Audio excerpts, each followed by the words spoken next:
आप सब बड़ बुजुर्ग लोग के हम गोड़ छू के गोड़ लागत तनी। ए लॉकडाउन में आप सबके सामने आपन एगो रचना जो कि भोजपुरी में बा ओके आप सबके सामने हम प्रस्तुत करतनी।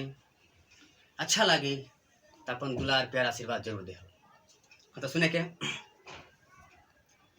भले नून रोटी तू रोज खई भले जैसे तैसे दिन तू बितई घूमे के मन होखे तो छत पा तू जाई मगर लॉकडाउन में रोड पा न जाई मगर लॉकडाउन में बहरी न आई काहे भैया।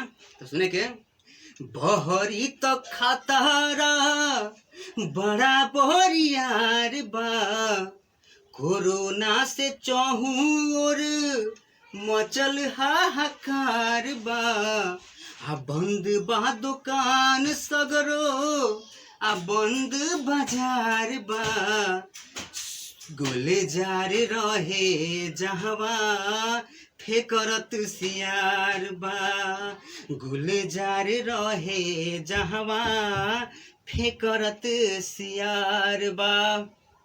और का जरूरी बा सुने के अगला पंक्ति में जानतानी मास्क ला गावल बा जरूरी गरीबन के चूल्हा भी तो जरावल बा जरूरी की करा से कहस लोई अपन मजबूरी कहाँ रखे पेट जे करेला मजूरी कहाँ रखे पेट जे करेला मजूरी।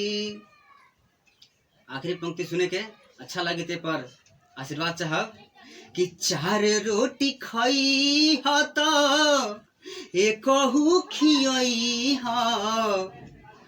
पुरखा पुरनियन संगे समय बितई बचपन के खेला घर में खेली खेलई मगर लॉकडाउन में बहरी न जई मगर लॉकडाउन में बहरी न जई भले नून रोटी तू रोज खई भले जैसे तैसे दिन तू बितई घूमे के मन होखे तो छत पा तू जई मगर लॉकडाउन में रोड पा न जई मगर लॉकडाउन में बहरी न